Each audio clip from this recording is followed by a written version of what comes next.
All right, welcome back to episode number 7 of the Meltdown Podcast. I'm your host, Hyro, or you can call me Glyphix, alongside my co-host, Zach Fight. Welcome to the podcast. This podcast is sponsored by the Chicken Shack, fingers, wings, and fries. They are worth crossing the road. Find Chicken Shack near you at chickenshackinfo.com. We are here today with Shawne Merriman, a.k.a. Lights Out, the former NFL Chargers linebacker, NFL Defensive Rookie of the Year, 3-time Pro Bowler, and 3 All-Pro. Shawne, welcome to the podcast. What's going on, fellas? What's up? How you doing? I'm good, man. Everything good in Vegas? Yeah, it's hot. Well, you know what? Actually, it doesn't feel that bad. Yeah. Right now. Like I moved here during the pandemic, and like at the tail end of it, but I believe it was around winter time, and so I was like, damn, it gets cold here in Vegas, and then I forgot how hot it got. Yeah. Too. Yep. So that whole switch, it just threw me for a loop from LA. Oh man, I'm gonna go through that because this is my first summer. Is it? Yeah. Yeah. I come from North Carolina, so like it's pretty mild out there, all things considered. And I'm from the East Coast. I'm from Maryland, so we had to deal with the humidity. So we don't have any. Thank God, it's none of that out here. But right. It gets hot, boy. Some days you're like, I'm not going outside. Period. I'm not going out there. Dude, so because we moved him out here from North Carolina to Vegas, I told him it's going to get hot, bro. It's going to get 117. Yeah. You're going to start feeling it. It's 109 at 10 p.m. And I took a picture and put it on Facebook, and everybody back home's like, what? I'm like, yeah, it's hot. I was like, that's 109's okay weather in Vegas, dude. Right. Yeah. It's hard to explain because I'm wearing a sweatshirt out and it's 90 degrees, and they're like, you're crazy. I'm like, no, it's actually fairly comfortable. Yeah. No, I mean, even a day, man, I think it was like late 80s or something like that. If it's kind of not chill, I wouldn't say chilly, but for out here, yeah, definitely. Oh, nice. We got the food. We got the chicken shack. That's that chicken right there, right? Nice. Yes, sir. Yes, sir. I'm definitely going in on that one. Oh, so. Yeah. We can put it right here. Yeah, we can leave it there and we'll grab it. Go all good. Yeah. Good. How about you? With Chicken Shack though, just that they hooked it up. Yeah. There you go. We got all these fries. Listen, specials today. Nice. Oh my! Just hey, this is all for you, Shawne. Yeah, just leave me that whole bag down there. Just park that whole bag. Here's the star of the show for us, at least. What is that? Oh, that's good. Oh my God! Hey, that's all for you, Shawne. And I will say, I this may be a controversy saying. Yeah. I like it better reheated. Yeah. I don't know what it is. The flavors pop a little bit more when it's reheated. I mean, well, you could do that, but the fries, it's a no-go. You can't reheat fries. No, you can't. Well, once they get cold, you got to toss them. I'm telling you. Put this over there on your side, bro. Slide some of that over here. Yeah. Yeah.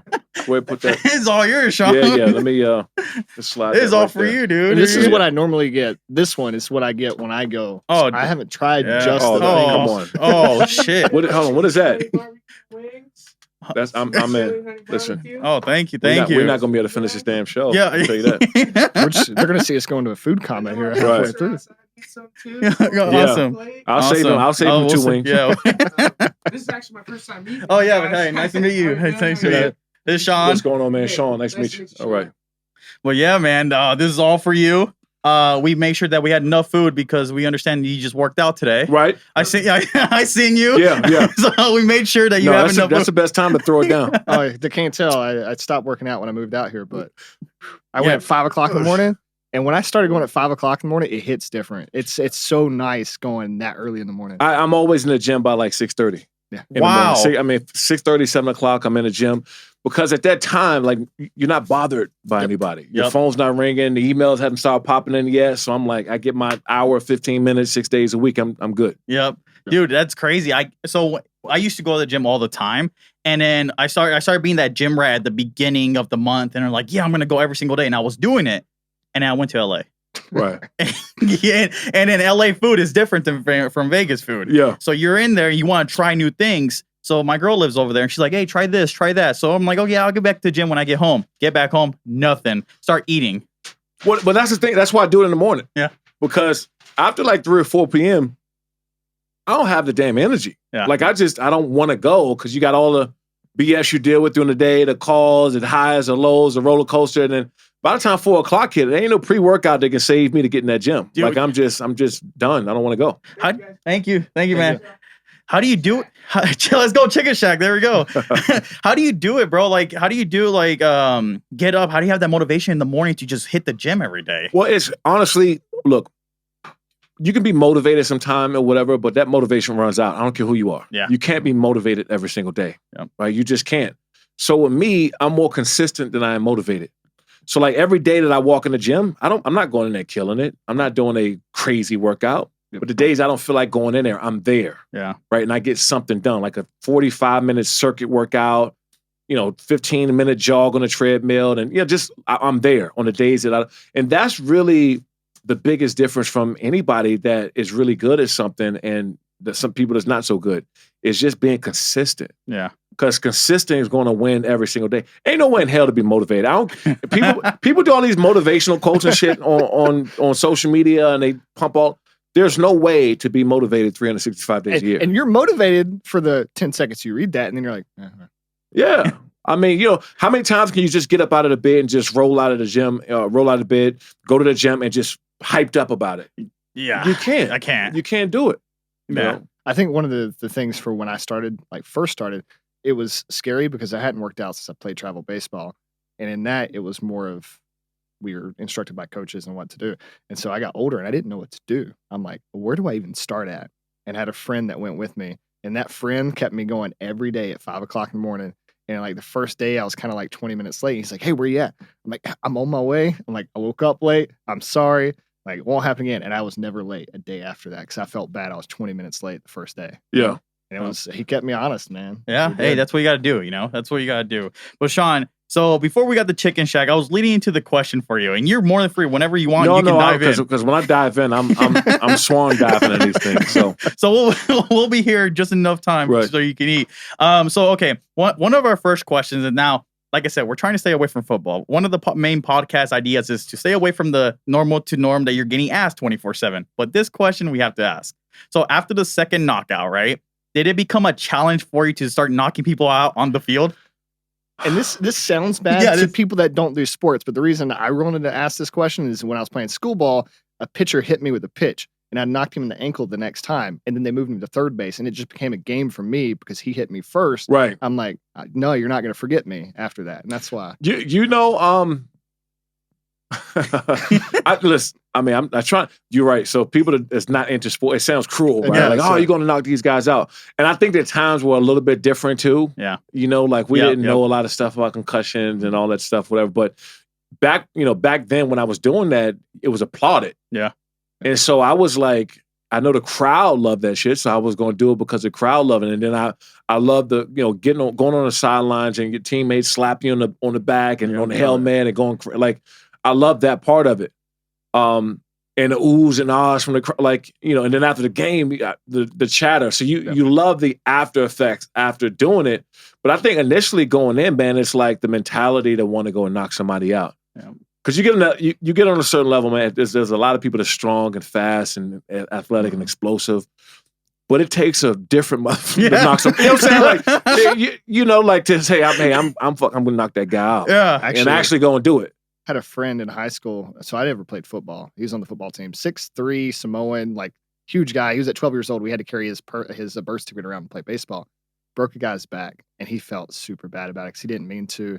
He laid the guy out after the play, and it was one knockout that I did feel bad about when I knocked out Priest Holmes my rookie year for the Kansas City Chiefs. Yeah, I felt really bad, and at the time I was a rookie, right? Yeah. You're trying to make a name for yourself. And, I've had this lights out nickname since I was in high school. Right. It traveled with me through college. And then nobody really saw it on that level of the pros yet until I hit with Priest Holmes.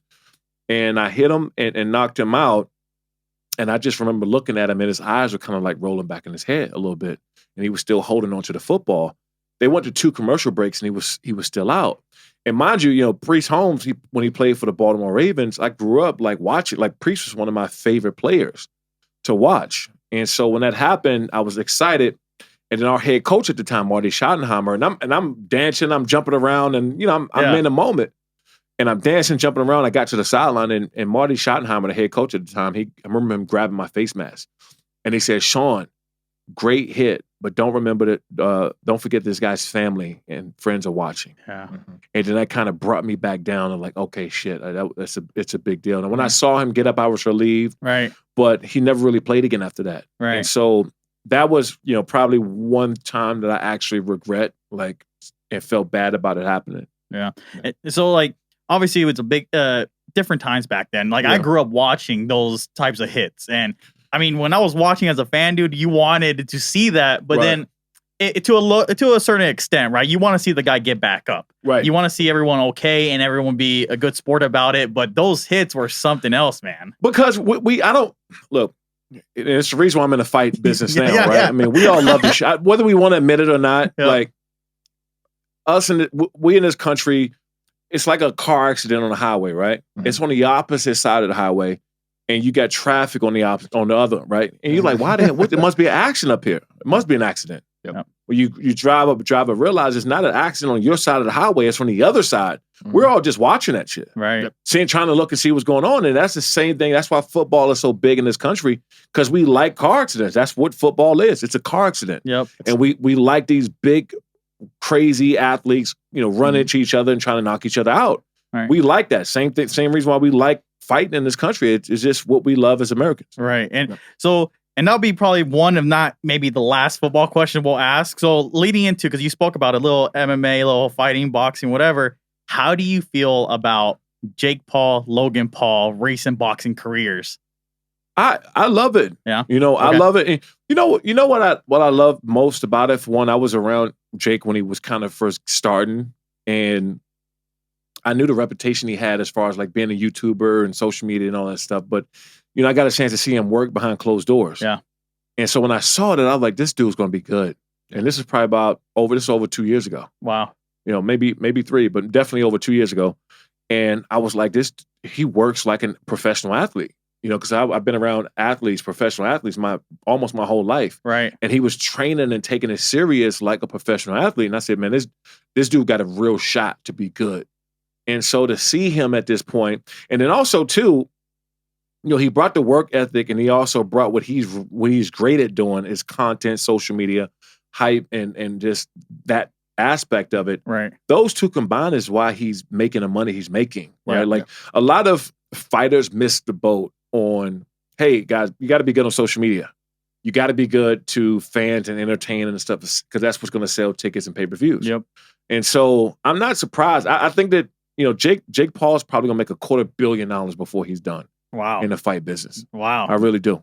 Do you think that he'll eventually start fighting? I mean, there's a lot of controversy, right? That he doesn't fight professional boxers, et cetera. But the kid's also just starting boxing, you know? So for me, I look at it as like, you're starting boxing. I don't expect you to go pro to the pros, right straight to that. But do you feel like it's coming where he's fighting an actual boxer? Yeah. I mean, he was fighting other YouTubers starting out. Yep.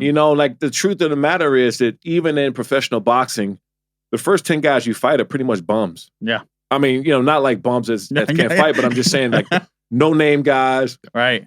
Guys you should beat. Right. Right. And so he's already fighting other professional athletes, and even though they're MMA guys or whatever, that they've won big fights. Right. They've knocked other people out before. Right. They've won, they've been in the trenches. Yep. And so by him doing that, that's a hell of a warm-up to make that jump. And as much as everybody wanted him to fight another boxer, I'm like, for what? Especially right now. Yeah. Because the risk of you losing is too great. Right. So like, yeah, you would love to see him fight another boxer, but what other boxer carries a big enough name that people are going to draw tickets? Right. A Canelo, but Canelo's not going to fight him. Plus, Canelo probably will beat his ass right now, to be honest. Yeah. Right now. Yeah. And so you start looking around like who else in boxing is kind of just starting out that he can fight that's going to draw enough tickets, and there's nobody. Right. Yeah. So you just keep getting closer as you can to somebody with a big enough name that's going to draw pay-per-views and sell tickets, and somebody who is not above like a high-end boxer that is super experienced, that he's not going to get his ass beat right now and just ruin his chances on prolonging his career. Right. Right. At the end of the day, it's business. Like Yep. it's all about making the money. Yep. And Yeah. Well, speaking of business and like ticket sales and everything, gotta ask you, how were you introduced into a WWE, dude? You know, it's crazy. So I was with CAA, Creative Arts Agency, my most of my career. And so I would always go to like all the best events. I mean, like all the A-list superstars, celebrities, like I was around all of it. And so one of the events I went to, I think WWE was doing some kind of charity or something like that. I was still playing. It was around 2008, 2009. Yep. And I met Paul, Triple H. And so we talked at that event for like 45 minutes to an hour about me possibly joining WWE one day. And he said, you know, I got an idea. We got some pay-per-views and stuff coming up. You know, we'll reach out to be in touch and try to figure it out. And I actually did a pay-per-view when they came to San Diego. And so the turnout from that was so big, it caused such, you know, kind of a uproar and it was everywhere that then we started to talk about as soon as I retired to, you know, join the WWE. Right. You know, unfortunately, like at the time, like I was at NFL Network already, and they just opened up their training facilities in Orlando, their performance center, which is like, you know, state of the art. And so in order to go and do NFL Network and then train down there half the time, and also they wanted me at WWE, the network. Right. Yep. Right. It's because they just launched that at the same time. And so I hosted a WrestleMania, which was probably one of the greatest experiences of my life. Yep. You know, I didn't. That was like a Super Bowl for me a little bit. But, you know what I mean? Because, you know, I grew up just as a fan of it in the first place. So you never really lose that, especially the older guys that came, you know, in the late 80s, 90s. Those guys, like, I remember rushing home from practice or rushing home from school, like, just so I make sure I watch the SmackDown. Yeah. Right? Like, I wouldn't even leave my room. I used to put if I ate food in my room, I would put my plates under the bed so I would not miss nothing on SmackDown or anything like that. So I did that. I hosted the WrestleMania. It was in the Silver Dome in New Orleans. Yep. And I was up there with, Mankind, Shawn Michaels, who else? It was we were loaded up there on the stage, and Booker T was one of my favorite guys too. And I remember we had the headsets in and we were getting ready and we were kind of talking through everything, and I had a script and some notes or whatever. And Hulk Hogan came out, right? So I'm like, oh shit, you know. I'm sitting there in my head, I'm like, don't go fan shit, man. Like, chill, relax. And I remember I was like, all right, cool. I settled back down, like put my notes and stuff back in front of me, and I'm sitting there broadcasting and talking about it. And just all you heard is a glass. Psh, dun, dun, dun, dun, and then Stone Cold Steve Austin. I said, oh shit.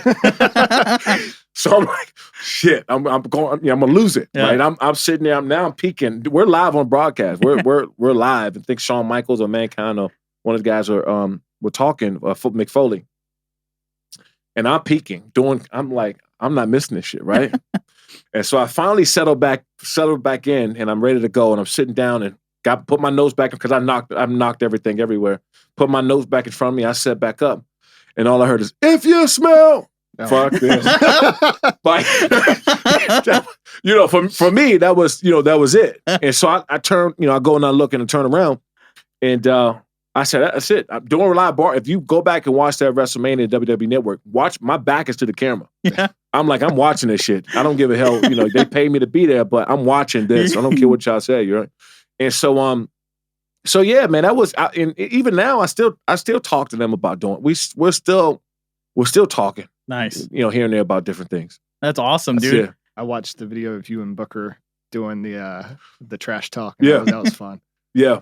And listen, let me tell you that Booker T is one of the nicest on the mic ever. Mm-hmm. I mean, he started getting 5 times. He started getting, and I was like, I know he's going, because we were on WWE on Fox, and you kind of come on there and you're doing your promo, you're cutting your promo, and I went first, which I didn't want to go first because I knew that Booker T was going to respond to whatever I said and then use what I said against me, right? And he just ate my ass alive, man. But that kind of stuff is cool to me. I still enjoy being in contact with them and possibly working with them down the road. Nice, dude. So from the fan perspective, right? Because you were just stating that, like, you have to watch them, right? Hulk Hogan came out. You were trying not to fan out, right? Right.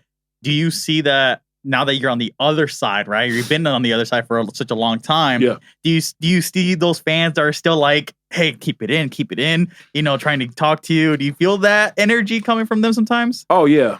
Yeah, because you got to think, man, you know, it's pure entertainment, right? Yep. And just being around and seeing like not even just the kids, but grown men. Yeah. You know what I'm saying? Like grown men getting in and I remember going with people to some of the SmackDowns and Monday Night Raws who was just all into. And we were on camera sitting in the front. So this when I was going as a spectator. Yeah. And kind of just sitting on the front row. They would, you know, hook up tickets, and they would kind of going crazy when I said, "Chill, dude! Like the camera's over here." You know, like it looked like I brought a bunch of fans with me or something. You know, like. But yeah, you that spirit never really fully leaves once you know love that like that. Yeah. So we spoke on the WWE side of things, a little bit about boxing. Now, this is a different question. Are you still involved? Because we've seen that you were involved previously in NASCAR. Yeah. Are you still involved in that? No, not as much. Okay. And it was crazy. I haven't been to a track in over a year, and I got it. So I got into NASCAR in 2008. They had me out, the Richard Petty's team. They had me out to do to be the Grand Marshal of the Fontana race. You know, it was at the time it was the Sprint Cup, and I remember, and that was the first time I used to watch it on TV and stuff growing up. But it's a different it's a different ball game. Yeah. You watch, it's like it's fun when you know the sport. Now I can watch it on TV and enjoy it, but before you know it, it's like, okay, cool, cars going a bunch of circles, whatever, right? You can't even really tell how fast they're going on TV. And so they had me out as a race in Fontana, and being a Grand Marshal, you got to walk up this ladder halfway over the middle of the track and wave this green flag. And so the guy told me before going up, he said, Shawne, don't drop the flag. And I said, dude, what does this guy think I'm a fucking, idiot or something? Like, what do you mean? There's a flag. You just wave the damn flag and you go back down. So he said, just listen to me, all right? Don't drop the flag. I said, God, I heard you. I hear you. All right, so we're good. So I go up. I got the flag in my hand. I walk up the ladder, and they announced me on the intercom, the speaker, and there's 50,000 people there. And they announced me, Shawne Merriman in charge of them, and they went crazy. It was so loud. So like, oh shit, people knew who I was because a lot of football, a lot of NASCAR fans are football fans. A lot, same type of demographic. So I got up there. I got the flag in my hand. I'm halfway standing over the track, and then the damn car start up. And it was like, so loud. And so I got nervous as hell, right? So as I'm nervous, my hands start to get wet. Like my hands starting to sweat a little bit. Yeah. And I said, oh my God, I'm nervous. Shit. I'm really, really nervous. And I remembered that second, the guy said, Shawne, don't drop the flag. And in my head, I'm like, I'm about to drop this fucking flag, right? I'm going to drop it. I know it. And so I go around and I'm like, okay, cool. I actually took the flag out my hand, wiped my hand off, and put the flag back in my hand before I start waving it. But you don't understand the adrenaline. And I'm an adrenaline junkie. Anything that's going to give me like the go, I want to go all the time. So that was like a match made in heaven when that happened. Yeah. And so each car started to go up, and they go around slow the first couple of times, and you're waving. Then when you finally wave it for them to go, all you hear is boom, boom, boom, boom, boom, boom, boom, boom, boom, and I'm like, shit, I'm gonna drop it, right? So I put the flag down as fast as I can. I was gonna drop the damn thing, and I ran down the ladder, dude. Because I'm like, I'm gonna drop the damn flag. But after that, man, I stayed around this, the sport. I was going to, Iowa Speedway, in Texas, Arizona. I was going to probably 8 to 10 tracks a year. Wow. And in 2016, 17, I linked up with Jesse Awuji, who was one of two black drivers in NASCAR. Right. Mm-hmm. And it was him and Bubba at the time. And so Jesse had a team on the K&N series. And so he had a great story, dude. I mean, this guy, like, just an overall great dude. He went to play football at Navy, was in the Navy, and super hard work. He was Nigerian. It's just he had a great story, and then it was just he wasn't out there. Like, nobody knew about him and his story really And once we started talking, I said, dude, I'm gonna come in and be a part owner of your team. And so that's how I got into NASCAR, and I started helping them, bring in sponsorship and managing a lot of things that were going on with him and his team, and got him money enough to race a whole season. Wow. So that was really my only goal, to help him get, and plus, NASCAR was really pushing, the diversity tip, because Right. it was a little bit of a problem. Right. Yeah. The sport, and it's such a great sport, but it wasn't the outreach wasn't there. Right. In these, certain communities. And so when I came in, I took about almost 100 kids from the inner city to the track in Delaware, to I think it's the Monster Mile, what they call it, Monster Mile in Delaware. Yep. That track is crazy too.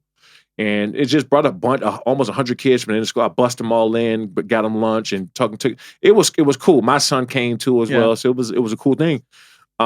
And so, yeah, man, it was just, and still now I know what's going on and shit all the time in NASCAR. I just pop it on and, watching NASCAR on Fox and some of the other networks. So it's cool. Nice, dude. That's about to say, one thing I think I know is that you also, is not only is it so loud at the NASCAR, you can feel the cars, like actually from the stadiums, at least you can feel the stadium just shaking from all the noise. It's insane. I mean, if you go down there during the pit, in NASCAR, there's very few things going to give you that kind of, if you're close enough in that pit, and you see that car coming in, how fast they change those tires, and the speed of light that's going on down there, and how fast they get them in and out, it's like, okay, it's like 20 seconds worth of pure just adrenaline, and it is great, man. I love being around NASCAR.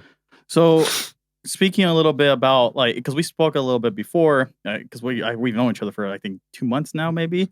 We talked more about business and stuff like that. So my question for you is, how do you use your off the line, like, explosive mentality from when you were playing to your business ventures that you are currently?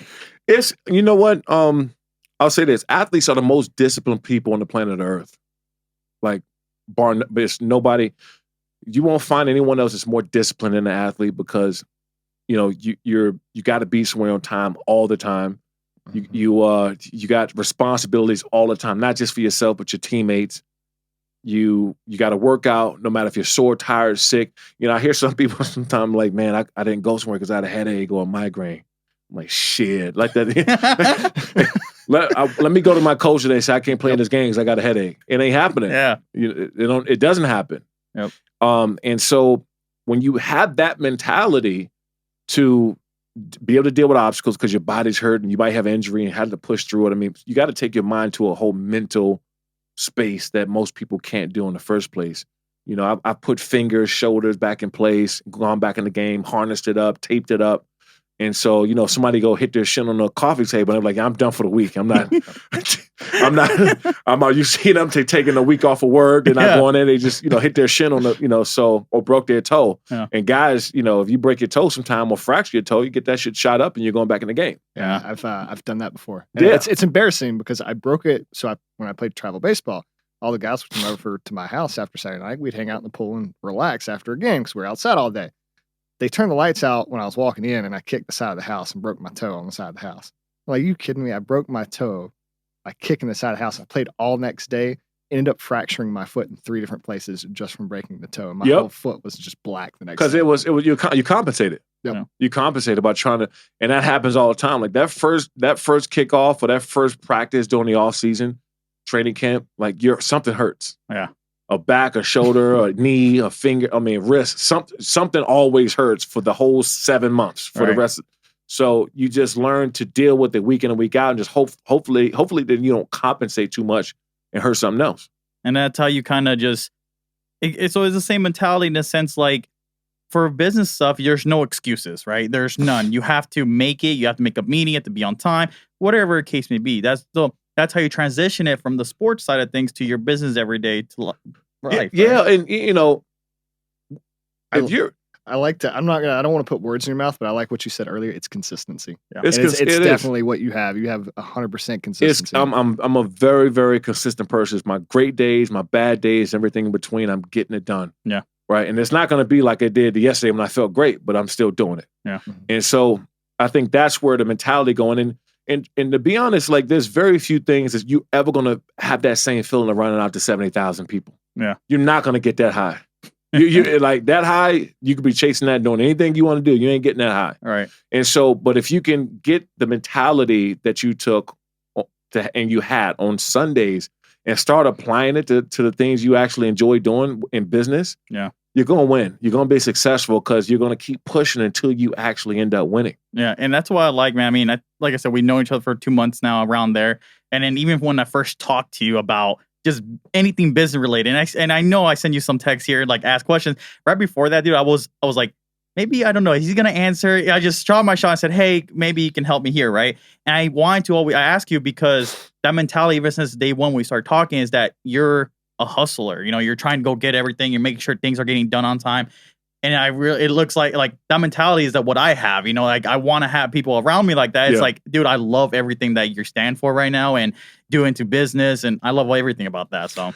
No, man, and same here, man. You try to stay around the same like-minded people because it is very easy to go the opposite way. Yep. I mean, it is and there's so much temptation out here, you know, to do other shit, whether it's, you know, your girlfriend feeding you to death. Or, you know, I mean, what is, I mean, I'm not naked. It's things out here that's way worse than that. Yeah. But, you know, so much temptation. And what you try to do is surround yourself by people that's always going to keep you locked in. Yeah. Right. Because I know if I go around a couple of friends of mine who are very successful and very wealthy, and I start talking about average shit, you know, I had one of them that I'll never forget, and you know, I just got a Bentley. It was a 2-door Bentley. This was like years ago, and I was, you know, proud about it. I was happy about it and shit and whatever. Yep. And he jokingly, he laughed and said that he got his baby mother one of those cars, right? Like it was some bullshit. But it was the mentality of, you know, hey, you know, you can go get a, you know, it was, you could do better. Yep. You can do better always. Yeah. And so when you're around people like that, you're never like the smartest in the room. You're never the hardest worker in the room. You're never like, so you always have something to strive to. And so anytime I'm in a room now, especially when I'm older, that I'm top dog in everything I do, I'm in the wrong room. Yeah. Yeah. No, I 100%, dude. I think having the same, like I said, having the same like-minded people around you and just making sure you're getting to the next level. I personally, from the business perspective, once I achieve a goal, I'm never happy about it. Like, I'm 2 seconds, we did it. And he can attest to it all the time. We're happy about the goals that we accomplish. 2 seconds later, what's the next step? It's literally, we'll be in an event, and it's as we're leaving the event, we're already talking what's next. What are we planning out? We're at dinner eating, and it's constant. What can we do better? Where can we improve? What are we doing well so that we can replicate that and keep doing that to improve it? And there's nothing wrong with what I got better at doing later on, you know, in my mid 30s, maybe just a couple of years ago, is celebrating and being happy about small wins. Yeah. Right? Like I always wanted the biggest shit to happen, and it's not that important to me unless it's huge and it's a game changer. But you know, I started getting happy about little wins. And so when I was happy about little wins, like, okay, I'm not there yet. It's always something to do better. But you know, I was like, damn, I got that done. Right. Okay, I got that done. But you're right, man. I think that once you enjoy the process, like nothing really else matters. Yeah. Like winning and all that shit is going to happen. You're just going to at some point, how big or small, whatever, you're going to win. Yeah. But when you start to really enjoy the process, that's where everything changes. Because like, as you said, you accomplish something, but you actually just like doing shit. You like growing. Like you like the back end more than you like the results of it. And so that's kind of where I'm at in my life, where I love just working out, whether I, you know, getting a top shape of my life, or I love doing business, whether it's money, whether it's something that's growing or whatever. I just enjoy doing it. Right. You know, and then when you get there, it's like, okay, what's next? Yep. And, dude, that's why I need to ask that question, just because, like, from the business perspective, and we could sit here all day and just pick your brain on business, but from the business perspective, we made sure that we had to ask you some way, shape, or form something. And I just see a lot of similarities between you and I from the business realm. So, you know, it's great.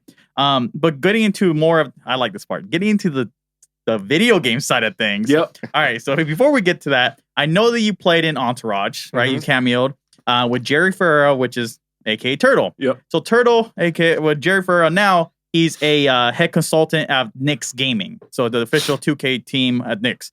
was he the one to introduce you into video games / esports, or did you know after you met him? No, I always been in like around it.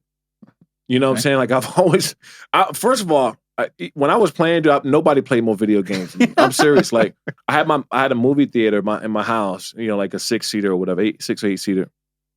And after practice, I would just have tournaments, whether Madden tournaments, 2K tournaments, and it was always money. Fights broke out. I mean, it got controllers were broke. You know, it was on. Wow. And so yeah, I was an avid. I mean, hours, man. And especially too, because what I would do is anytime I had an injury, which playing, you deal with a lot of them. You had a knee or like I said before, something you were dealing with. Yeah. I would just take my ice machine in there and go in a dark room with water and some snacks and play video games for 4 hours while I'm icing everything up. Yeah. And so I would sit around and play like almost every day for 4 hours after practice. And then, you know, you retire and stuff like that. You're like, okay, I got business to do. I can't sit around and play video games all my life, man. But anything 2K Madden, that was a given. But I used to love like Metal Gear Solid. I mean, that was, first of all, I think that GoldenEye is the best video game of all time. Wow. This man has not played it yet. And we talked about this in the what? last pod. Yeah, dude, exactly so what I said. This is the second time it's come up. No, third time that's come up. Back to back podcasts. GoldenEye. Yep. I have never played GoldenEye. Dude, GoldenEye changed the lives. It did. You know, seriously, GoldenEye changed lives.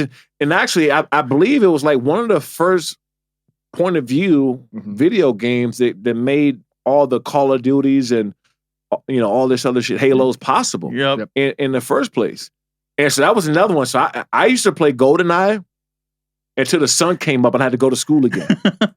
I'm serious. I was on I was on GoldenEye that hard for a long time. And Metal Gear Solid was probably my second all-time favorite game. The Snake Eyes, and I mean that I was. It was just fun because it was such a different play style. Yes. Than most shooters. You could sneak around. You could be more stealthy, mode. Yeah, the stealth mode and choking people out, dragging around the corner, and you felt like you were really in there. Yeah, you were in the game. So I would say those two games, man. Outside of the the Maddens and the 2Ks, I used to love NFL Street back in the day. Yeah. Steve Smith, man, in NFL Street, just. Yeah, catching it. Yeah, you can forget about it. I mean, NFL Street was it. I actually had a game myself that I was on the front cover for. It was NFL Tour, back in the day. Yep. And I always felt that was super. Not just because I was on the cover, but I just felt like that was super underrated. They should have made a NFL Tour too. I think the problem with that game wasn't that it wasn't good. It just kind of came out with NFL Street and some other ones that just outshined because it had more marketing. That was a deal. NFL Street was like the ultimate shit. NFL Tour was like real life to me because we would go in other neighborhoods. Yep. Like growing up, we didn't have gangs or anything. Like we wouldn't. But neighborhoods, you bring your best 7 or 8. And we're going at it. Yeah. And so that's NFL Tour for me was like real life because that's what we did. We went to the next, like, all right, cool, I'll see y'all at such and such neighborhood, or we'll go whatever open park, and we would get it on. And so NFL Tour was just like that. That's awesome, dude. So before we get into the next question, because this is a fun one, I have to shout out the sponsor real quick for the mid-roll. And so let's do it. Let's take a sponsor break. You can take one if you want. This Meltdown podcast is sponsored by the Chicken Shack. Fingers, wings, fries, they are worth crossing the road. As you've seen here, they cross all the way to the podcast studio to deliver this. You can find a Chicken Shack near you at chickenshackinfo.com. All right. You enjoying those tenders? Oh, it's real good. Yeah, dude. Shawne, you're free to grab some later. Listen, when this thing is done now, it's on. All right, bet. It's on. You're going to play? Oh, he's already going. So I'm just going to sit this here. Leading into, because you answered the question already, we're about to ask you about the tour. So I'm happy you answered about that. So you were a 98 in 2008 in Madden.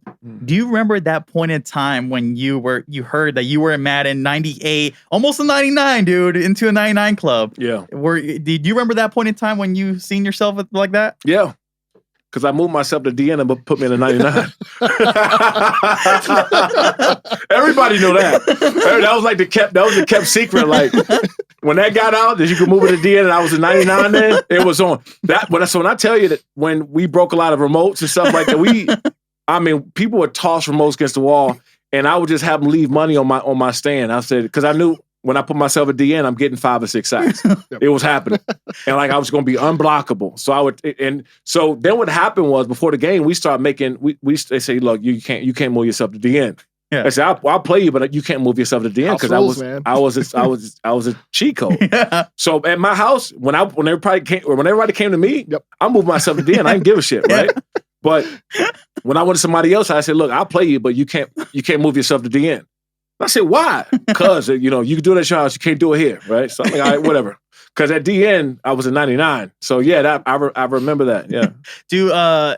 Have you ever been a 99? Were you ever into the 99 besides cheat code way? No, just the cheat code way, man. That was pretty much it. It was hard to find the 98. I did a lot of digging to try to find like the rankings for you in Madden after that because it's not publicized. Yeah, a lot. Yeah. It's they had a couple of 98s maybe in the game. Yeah, I don't even think they were really pressing that much on the 99 club then. Dude, I think it was like 1 or 2 a year. Yeah, it was like 1 or 2 a year. They should bring a Legends one out back and put all the legends inside the game so you can only play with them. That's it. Right. I think that's what Madden should do. But yeah, I think it's funny because I don't know if I was on the game or not at the time, like any of the recent ones, but they had my sack dance. Yeah. They had the sack dance on. I thought, man, and I didn't know because I was working so much I wasn't playing Madden. My son had called me one day and he said, Dad, you know they got your sack dance on the game? What the hell are you talking about? And so I had it. I downloaded it and I started playing it. Sure enough, it was on there. Shawne Merriman sack dance in Fortnite. Oh yeah, hey, nice. yeah. I want to connect with Epic, dude. Yeah, that would be dope. Hey, but so how did you come up with that? Because I seen some guy tweeted at you with the gift, and it's just like how did you come up with that? So when I knocked out four kids when I was in high school, right, my sophomore year, and I got the nickname Lights Out then. So I remember I went home that day after everyone's calling me lights out in school, and my mom was in the room and I knocked on the door. I'll never forget, she was in there smoking a cigarette. It was all smoky in there. I was like moving on. I said, Mom, people call me lights out. I want to get this light switch on my right forearm. And she said, boy, get the hell out of the room and shut the door, right? And I said, no, I'm serious. He said, I heard you. Get the hell out the room, shut the door. Next day after school, I get out. I ask her every day for 2 weeks. I bugged the hell out of her. So she finally ended up going to take me to get this light switch with the hand switching off the light and get a tattoo. And so this was like my sophomore year in college. Yep. So my freshman year, we were playing Georgia Tech on ESPN. It was I just got in. I wasn't starting, so I just got in the game. I was dropping out to the flats, and a wide receiver was running across the field, and I leveled the wide receiver. This is like live on ESPN, right? This was my first big show. And so I popped him. And I got up and just started to kind of do this on my right forearm. It's like I was cutting the light switch off, but I wasn't jumping anything like that then. And I think that one's on YouTube. Yep. Mm-hmm. And so as I was doing it, the crowd got a little louder because it was a big hit. Then they know I was doing something after. I don't know if they knew what I was doing. Right. But I started to kind of, jump a little bit. Yeah. College, you couldn't really celebrate. Yeah. And so I kind of started jumping a little bit. And so I said, shit, this is a thing. My head coach, Ralph Friedgen, yanked me out the game. Yep. He pulled my ass out the game. He said, if you ever do this again, you'll never play here. Right? So I went from high to low. I put my head between my legs. I'm like sobbing on the sideline, going back down. And everybody's hitting me on the head and jumping on me. And my defensive coordinator said, what was that you were doing? I like that shit, right? I said, that was a lights out dance, coach. And it stuck. It stuck with me the whole time. And then obviously in the pros, we can do whatever you want. So I just kind of made that a thing. So it's funny. So in the pro section then, because we're talking about like gaming and NFL, is there any games that you played while you were traveling at all? Like, or maybe grabbed your system, or was it even a thing back then? Guys used to have the handheld PlayStation, or whatever it was. PSP. Yeah, the PSP. Yep. I didn't get it because when I was focused on the road and, I was probably seeing a girl other than playing the game. Got the priorities, man. Yeah, I had to prioritize at that point. But yeah, so guys had the handheld game for sure. Dude, Mine was the opposite. So, dude, I sound like a nerd, man. Hey, we That's were right. too. That's why I just said that. We had, and everybody's like surprised. The younger kids come like, we had to get the coaxial adapter because you go to hotel rooms. They don't have the RGB in those old hotel rooms. So you had to get the adapter piece. And we'd have 12 guys in the hotel room playing Halo back in the day. And you put the blanket over it so it's 4 screens. You're not cheating. And Right. yeah. Oh, y'all had the whole setup. Oh, yeah, dude. Listen, man. I was prioritizing, like I said, in high school, I was prioritizing video games, not school, not girls, video games. Right. So what I think my parents were just a little bit worried that, I was like antisocial. Just stayed in my he's like, this kid doesn't want to go play sports. He doesn't want to go talk to girls. Yeah. He just wants to sit there and play video games all day. And I remember talking to my mom. I was 16, 17 years old.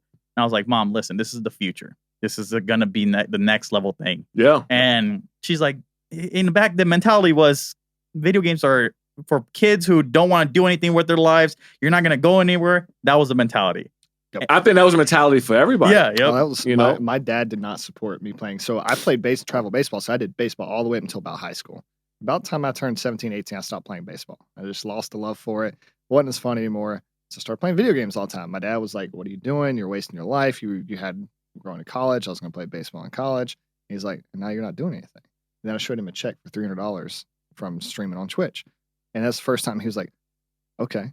And now here I am moving out to Vegas for video games. And Right. he's like, you're doing great. And that's the big thing. Yeah. I've heard my dad say he's proud of me one time. And it was like, that sticks with me. And you know what, though? That you really can't fault them at No. that time. Nope.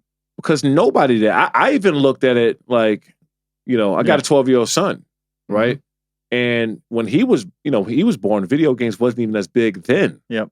Now it's careers, life-changing stuff. And it's not, this industry is not even really touching the tip of the iceberg yet. Nope. It's not how big it's going to be. I mean, they're filling up stadiums Yep. now. And Madison Square Garden. Madison Square Garden, and then it's going to get to the point where like countries are playing countries, and it's going to like this thing is going to be 100 times bigger than what it is. I actually think they have a petition to put it in The the Olympics. Olympics. It is. I saw it. Yep. It is, and it's going to go through, and it should. Yep. It should, because this is my thing. Say whatever you want. I'm about if the fans and people like it, do that shit. Yeah. Right. I don't care what it is. If it's a thumb wrestling match, if 100,000 people watch, we're gonna make it. We're gonna make it a league. I've tried to explain that to people, like the mentality. I played travel sports. I did fencing in college. So like I've always done some kind of sport growing up. I'm like, the amount of time that these professional athletes in esports put into their work is the same amount of time actual athletes put into training for whatever sport they play. So I'm like, you can't illegitimize one over the other because they're both putting in a lot of work. It's just different work. 100%. And I'll take it a step further. If you're into the games, especially like we were, like it's an emotional roller coaster. You actually get. So when I was a kid, we lost our home to a fire. So I went to go. I lived in shelter for a little bit with my mom, and my sister, and then we were living in the back of a car for a little bit. Then we moved to the shelter, and then my head coach from my high school, he ended up moving me in his home. He took me in. My grandmother went to my sister went to my grandmother's house, and so the head coach was young. And so we played, and I don't know if people remember this, but the damn Dreamcast. Yep. Man, I mean, the 2K there, it was 2K there, Yeah, right? I think it was 2K. 2K football. Yeah, 2K football. And so we were playing the Dreamcast, and so we would play each other. I'm living in the house. This is my head coach. I'm my football coach. So we would play, and depending on who won or lost, nobody was talking to each other the next day in practice. Like we would walk by each other in the house, like with mean mugs, and then the next day in practice, he would call plays, and we still not talking to each other. It's my coach, So like that. But so if anything has that much control over your emotions, that's when you got to do it, because it's playing on other people's emotions too. Yeah, watching it. So what are your impressions on your takeaways from esports and traditional sports? Do you see any similarities there that they currently have? It is, man, because like I said, outside of the emotional part, the competition, like the little nuances and stuff that people just keep getting better and better and better and better. I played in an Apex tournament on ESPN. Yeah. There was like 30 of us, 20 or 30 of us playing. And the setup was nice, big production. Like, I mean, it was a really dope time. And, you know, you got it was some WWE talent there and there's a couple other fields or whatnot. But the guys who actually played, right, the gamers, they took that shit to a whole nother planet. It was a whole different vibe in there. You felt the energy coming off everybody when the wins and losses and shit started happening. Yeah. You know, we were all just there. It was fun. Okay, all right, cool. You know, I'm really not that great at the game. We lost. He wasn't taking it like that. Yeah. And so I think that whenever you have somebody that in tune, there's something there. And I would have said that, you know, said the same thing 10, 15 years ago, because whenever you can draw people in like that and make them feel emotional about what they're doing or what people are watching, it's something there. Right. And it's almost worse as management, because when I did competitive Call of Duty, I'd much rather lose as a player than I do management. Because like now I feel so helpless as a management. I'm like, what can I do? Because I know they're beating themselves up more than anything I can say to them. Right. Yeah. And it's like I feel so helpless watching them lose. And I'm like, I see all the work they put in. And I'm like, because there's only so much you can do from the management side of things, right? It's like, as a competitor, you can make sure that does not happen again. That mistake doesn't happen again. You can control that. As a manager or whatever, you're on the other side of the spectrum. Like, you can only do so much as a pep talk, trying to pick up their heads, but it's up to them at the end of the day to make sure they compete at the high level. Right. So it sucks. It's good and bad because you're so excited about them playing, winning, and then when they lose, you're like, I can't do anything in the game. I can't change that for them, you know? Yeah. So it's probably the similarities when you talk about like NFL owners or NFL coaches, you know? They're out there coaching, giving plays, rooting for you guys, but if you guys get hit, you guys lose, whatever case may be, they're probably feeling the same way. Like, what could I have done better or could have helped them, you know? Well, that's one of the reasons why fantasy football is so big. Yeah. Because it make people have an emotional attachment to that team or player. Yeah. And so, I remember when I used to hate fantasy football. Hate it. Like, with a passion. And I'll tell you why. So in 2008, I think it was starting to kind of get hot then or whatever, the fantasy football. Mm-hmm. And I was playing on basically a torn knee. I had a torn PCL, LCL, and the doctors at the time really didn't. It was like a 50-50 on whether they should do so. So I just played on it, right? Yeah. We lost the game, and I'm like leaving the game, walking across the player parking lot, and there was a fan out there. I don't know how they got in, maybe a fan of family or coaches or something like that. Came over there and was like pissed off that we lost because it messed up his fantasy. And I'm limping across the parking lot. I got a bag of ice on my knee, and I'm walking to my car, and this guy's talking about his damn fantasy league. And so after that, I vowed to never be like around fantasy or do anything with it because it pissed me off so much that, you know, in real life, I'm sitting there hobbling around the damn parking lot, and this guy's mad at his fantasy. Yeah. But it took me a couple of years, and I actually played in a few leagues and a part of a few leagues, but it was a good 3 or 4 years where even when I remember being at NFL Network, and I said, listen, when they got fantasy segments, take me off. I'm not doing a fantasy, or I'm not saying anything. No, just know I'm not going to have any input. Yeah. So I'll be there. I'll stand there as a man. I'll be a damn mannequin. I don't care. I'm not saying anything about fantasy because I fucking hate it. Right? And so, and they thought I was, they didn't know. And so literally, when fantasy clips would come up, they would have Michael Fabiano in there talking, and I would just stand there and I wouldn't say nothing. I think that's one of the worst things about our industry is with gaming. It's so intertwined with the fans, and like they can tweet at you, DM you, and all other things like that. We get so much critiquing, like, "Hey, why'd you drop this player? Why'd you pick this player? Why don't you do this? Why don't you do that?" I'm like, listen, just trust in the process and let us do our thing. And you know, like, we understand there's more than it goes into it than y'all see, and y'all can think all day what you want, but ultimately, like, you as a player, you knew what you were doing. Right. The fans don't know what you're doing. Coaches know what they're doing. And you just got to trust everybody to do their thing. You do, but I actually learned to appreciate it, though. Mm-hmm. Even when you got some scumbags and they're talking shit, right? I mean, seriously, because the fans and the people will tell you. Okay. And so a lot of times when products, companies, businesses, whatever, are not successful because they're not talking to the market. They're not listening to the market. Right. They're not listening to the people. It's actually the consumers of what you're doing. And so a lot of these people, you're like, why do they make this? Nobody buying this shit. Right.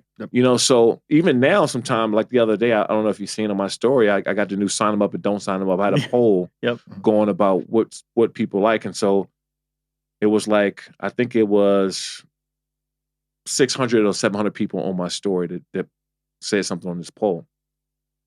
And won a majority, and that's the sign that I'm going with. When the sign them up and don't sign them up show that I'm having coming out. The fans and people will tell you. Yeah. Because they don't want to buy your products. They don't want buying tickets. They don't want showing up. And then occasionally you got to deal with this, the assholes along the way. Yep. But you learn to appreciate the voices of the people. Yeah. Well, speaking of voices, then we have a segment we asked the Pride, which we call our community, to ask questions before we get on the podcast to our guests. One of the questions that we have multiple, but we only do one today. One of the biggest question was, who is the biggest trash talker on and off the field? And we know you're a big trash talker yourself. It's the reason we asked this. you know what's during the games, I really didn't talk a lot of trash. Mm-hmm. I was so locked in that I didn't really talk a lot of trash. But I think it was and if I did talk trash, it was always to Brady. It was always to him, or I'll push up on him, off of him a little extra if I got him. Yeah. But it was kind of more of a respect thing because you don't get him too often. Yeah. But I never really went back and forth. I had a visor on, so you couldn't see my eyes. It was probably the scariest shit that people looking at, right? Yeah. Because I was, if they did see me, I was looking right through the back of their damn skulls. But I didn't really talk a whole lot to offensive linemen. Sometimes it would be the chatter with wide receivers, going back. I remember going back and forth with Brandon Marshall a few times. And there was a big fight actually that broke out, I think, in 2009 when we played the Broncos on the sidelines. And that was probably the chippiest that I've ever been with anybody. Because that shit, it was a brawl that I kind of stood in front of in between and kind of breaking it up because I didn't want anybody to get kicked out the game. Right. But I was always like going back and forth, especially with the lights out sack dance. I remember we were playing the Steelers in 2006, and Joey Porter, the outside linebacker for the Steelers, he would do this kick thing. He would hop and then kick like he was punting the people off the field on the third down or something. And Joey was one of my favorite players. He was a little older, so one of my favorite players growing up. So I got Ben Roethlisberger in the backfield, and I looked over to the sideline, and I kicked the sideline, did this kick, and then I did a lights out dance. And so, yeah, it's for me. It was like always a sign of respect. I just never really went back and forth with anybody because most of the people, my coach used to tell me this when I was coming up and growing. Like, talk with your shoulder pads. Yeah. Talk with your shoulder pads. So you always tell me, talk with your shoulder pads, and then that's all you need to say. And so I kind of always remember that. But if somebody else had a sack dance or some kind of touchdown dance, so for sure I would go at him. Yeah. That's hilarious, dude. Well, we have other ones, but we'll get you back on the podcast for a future episode. But so we're at the last section. So at the end of the podcast, we call this the heat check. It's a this or that, yes or no type of question. Yep. So we're going to run through the list of questions. You answer as quick as possible. You ready? Yep. Let's do it. All right. So pizza or burgers? Pizza. Fries or onion rings? Fries. Pepsi or Coke? Coke. Sweet or savory? Sweet. Spotify or Apple Music? Apple. Apple or Android? Apple. PC or Mac? Mac. Early bird or night owl? Early bird. Marvel or DC? Marvel. Star Wars or Star Trek? Wars. Call of Duty or Battlefield? Call of Duty. First person or third person? First person. Red or blue? Blue. Right or left? Right. Lights on or lights out? Lights out. There you go. There you go, man. Well, all right. So at the end of it, is there any upcoming news that you want to share for that camera or this camera for the upcoming year? Any news? Yeah, just to check us out on Lights Out Extreme Fight. We'll be back running up at some point soon. Okay. We're on Fubo TV too. So you guys got Fubo. Check us out. I think they might even still have some of our fights up there, but we should be getting back soon. Fubo is kind of cool to be on too, man. They're like constantly always adding content. Really growing the streaming platform too. And I think even at some point they might be into gaming and some other stuff. So yeah, check us out on Fubo. And where can they find you at on socials? You find me at Shawne Merriman on Instagram, and Twitter. There you go. Thank Cool. you so much, Shawne. Thanks, brother. Appreciate Thank it. you. Thanks for having me on.